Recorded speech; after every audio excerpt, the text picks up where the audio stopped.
humanity. Putting truth in these lines while they busy feeding lies. When you got that tunnel vision, gotta open up your eyes. Wake up and go to sleep. Man, I'm praying all times. And to my guys, ain't no other side. This for my brothers, I'ma pray we all shine. Lock the door. Go ahead, lock the door. Lock the door. Go ahead, lock the door. Yeah, you already know.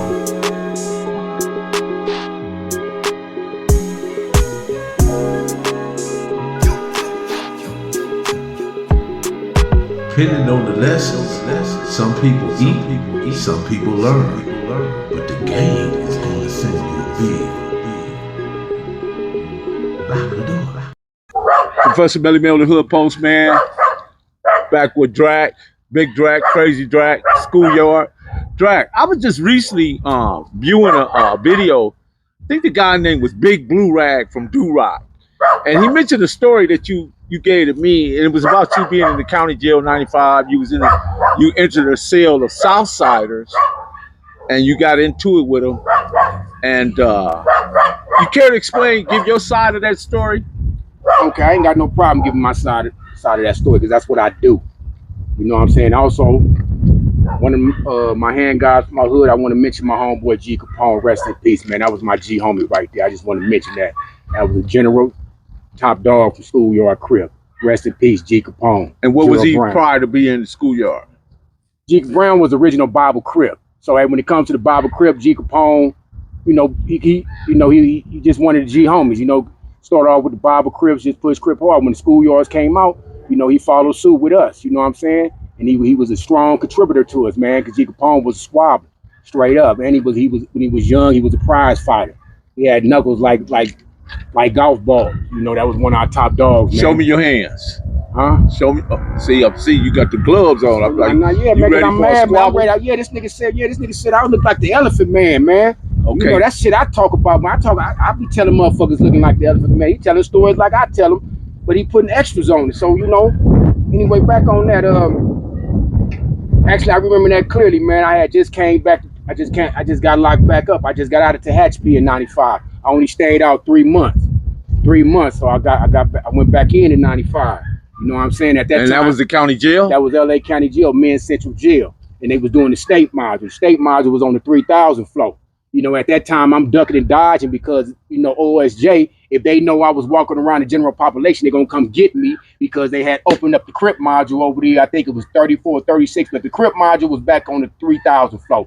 They was doing 6-man cells.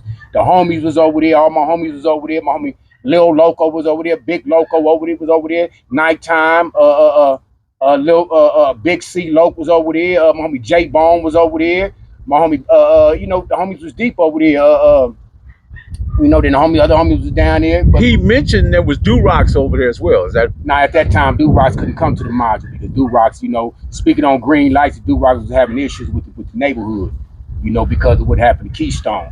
So really, Drac really wasn't letting up on it. I mean, not Dracs, excuse me. The '60s wasn't really letting up too much on the Dracs. It was a green light on the Dracs from the road to '60s.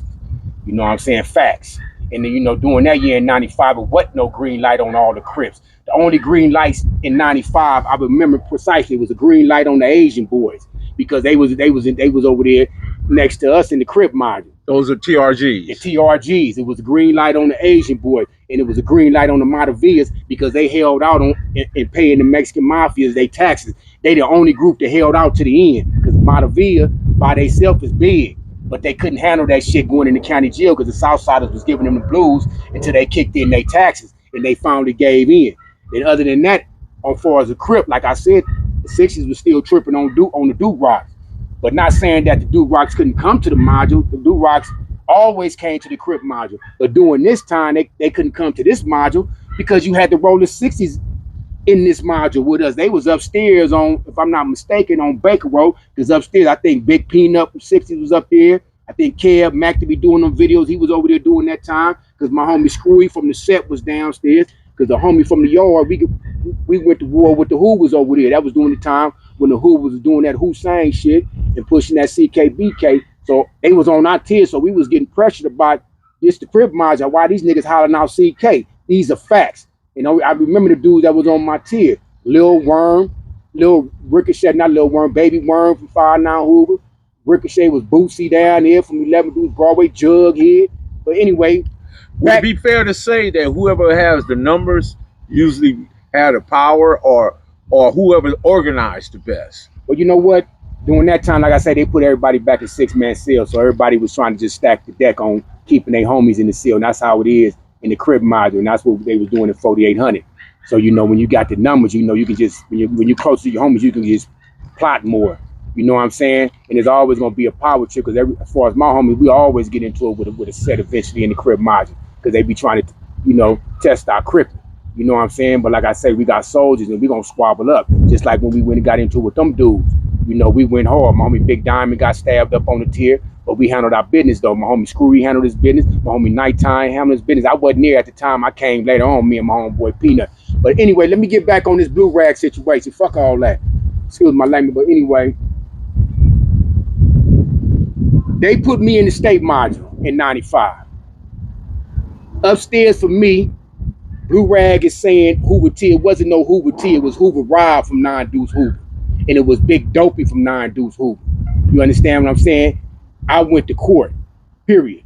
But when I come back from court, I knew eventually they was going to come get me and put me on the crib module. My name is Genghis Piss. I always go to the crib module. I got tattooed. I be trying to hide out and stay in the main line so I can victimize motherfuckers and make some money before I go to the crib module. That's what we do. Because eventually I'm going to go. Because I'm not running. I'm not hiding from shit. But anyway, when I go to court, I handle my business, whatever, you know, come back. I'm walking through the little catwalk, you know, trying to find the cells. You know, when you're in general population, you go back to the GP tank. And in the GP tank, you got the black tank. That the black tank will be the tank sit next to the podium to anybody that know Men's Central Jail. And the second tank will be the Mexican. But anyway, I looked in the tank. I seen 3 brothers up in there. I seen 3 older brothers. They was older than me.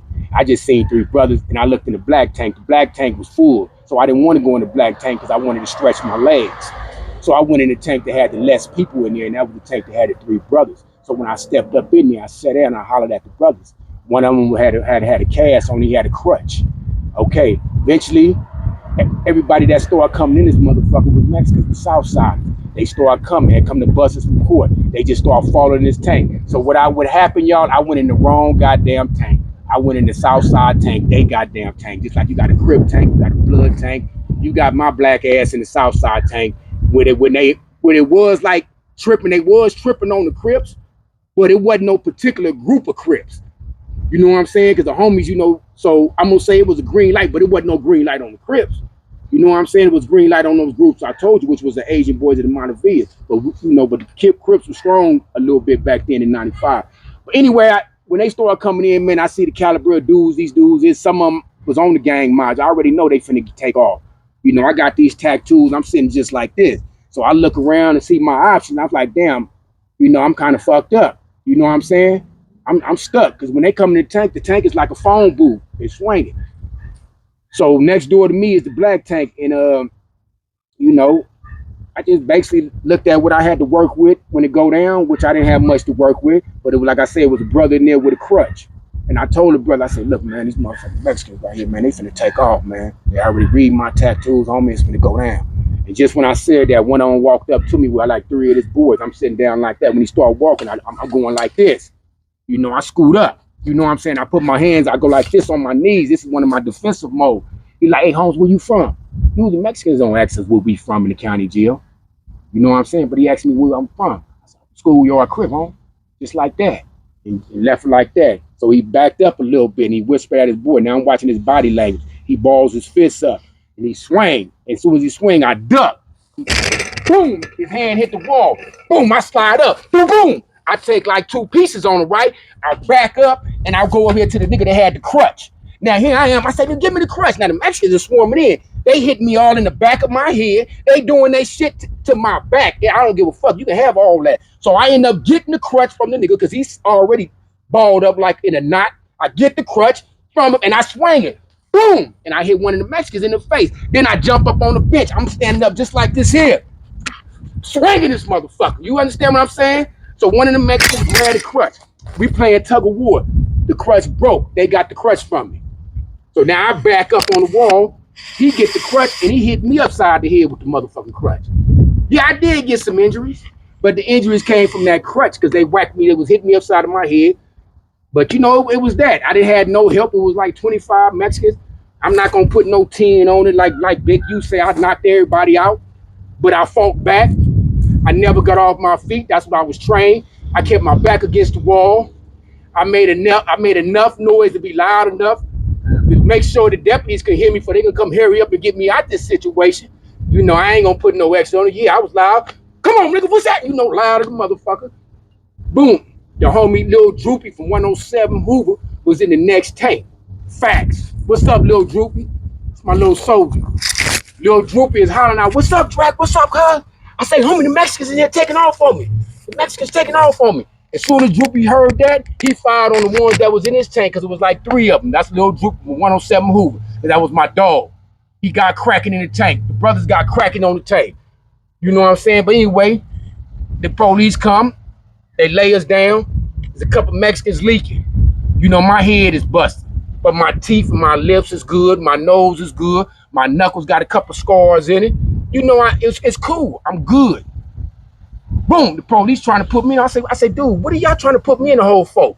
Look at all these Mahendes. The Mexicans like, hey, home, stop talking to the police. I say, dude, I'm not under y'all shit. Fuck you. This is racial, motherfucker. I'm not going to the hole for y'all, dude. And nigga, it is 30 against 3. And they listen to me. I'm not with y'all shit, man. What's happening? So anyway, that was that. Anyway, they didn't even go to the motherfucking hole. But anyway, they told me to go back to the module. They ran my name and they said, you going to the crib module. They sent me, I think the crib module was 36 or 32. I don't know. I might be mistaken, but it was on the 3,000 floor because the Asian boys was over there with us. And I made it back to the 3,000 floor. Now, Blue Rag from Drac. Because you didn't even know me yet. I knew Crazy D, your homie. Because Crazy D, I think he went to court with me. And when I was able to get back and I was able to tell y'all that the Mexicans took off on me in the courtroom, I made it to the module, Blue Rag. You remember when I came on the T, I hollered upstairs? I say, cuz the Mexicans just took off on me at court, homie. But they finna send me to the module. I say, handle your business, homie, handle your business. And Crazy D went to court with me. I didn't look like no elephant, man. I didn't have a score on my face. Wait a minute. I think he said in the video that you was sitting on a bench, handcuffed to a bench. And I don't want to misquote him, but they saw you sitting on a bench, handcuffed to the bench, and you was there lumped up. Yeah, that man, that's what got my chick. That man said I was handcuffed, sitting on the bench, leaking, looking like the elephant man. For me to look like the elephant man, you got to get me on the ground and stomp me out and do all that shit that I ain't done to motherfuckers. And that ain't never been done to Big Drac. That's on my dead mama. You know, I made it back to the state module. I told you upstairs to handle your business. You was 20 years old. I'm already 26.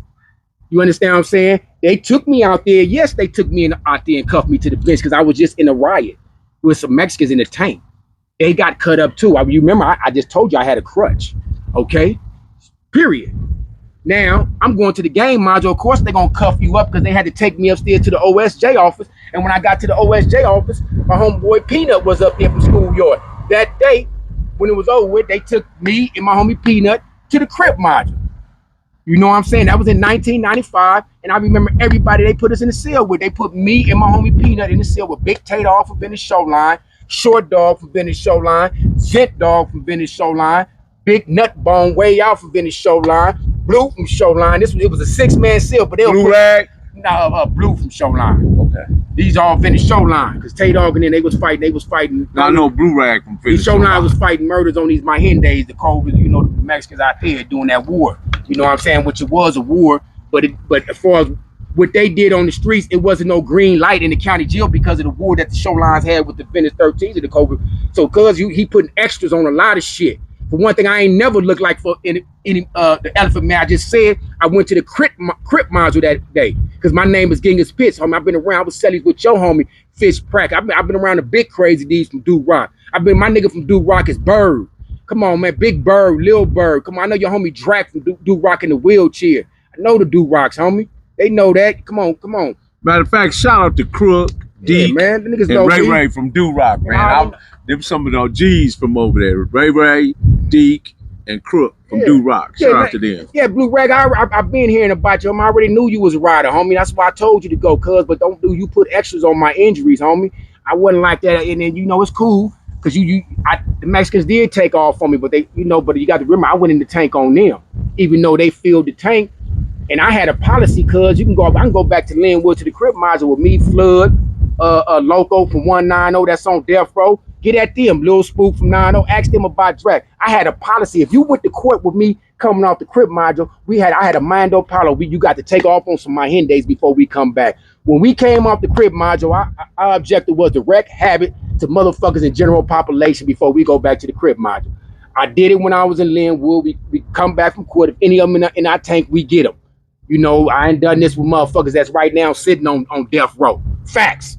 So I don't look in the tank and say, damn, there's a lot of Mexican there. If I see 3 or 4 brothers up in there, I'm going to go in there and assist them because they short. I'm not going to ignore them because, damn, they short. Oh, man, I ain't going there too many. I don't think like that. Oh, it's too many Mexicans. It can't be too many Mexicans. But my brothers up in there. Because with them, I could fight 5 of them. That's why I grew up. Shit, to me, it's a fair one when it's 1-on-3 with me. So cuz I ain't never looked like no elephant man, homie. And the dudes you name it from Hoover, it wasn't no Hoover to you want to say Hoover Rob from 9 Deuce Hoover. Because he used to always holler over the tier, talking this business about phone. What's up, Hoover Rob? This big Drac from Schoolyard. And Dopey from 9 Deuce Hoover. You know what I'm saying? And Crazy D came back from court. I told you to take off on the motherfuckers. The police wasn't sweating me. Because I'm already seasoned up in these county jails. Seasoned, my nigga. You understand what I'm saying? I knew I was going to the module, so I don't go to no mod. All the homies from Showline, my homies over there. Mad Bone from A-Tray Gangster was over there. Lil Solo from A-Tray Gangster was over there. Come on, homie. They was, we was over there doing the A-Tray Schoolyard thing, homie. We getting it in. Everybody remember. Homies that know me. Did I go to the module looking like a fucking elephant man in 1995? No. So Blue Rag, what did you see? You saw this was Drac? My nigga, come on, cuz. Lock the door. Cali Miners, baby. Proof of grind all the time. Music money. Got a dollar sign. Hub City. I'm a street nigga. Streets fuck with me. I'ma keep pushing products till the feds get me. It's guap off top. Diamond Cartier. That nigga Wall won't give a pro bitch the time of day. They see me climbing. They see me shining. That's hard work. Proof of grinding. New money got me tipping in that 550. Ali, bad man, and I'm so pretty. I got that tech with me. That's my hater sprayer. Go big, grind now, nigga, play later. What can I say? I'm addicted to this paper stacking. And I don't talk about it. I just make it happen. Word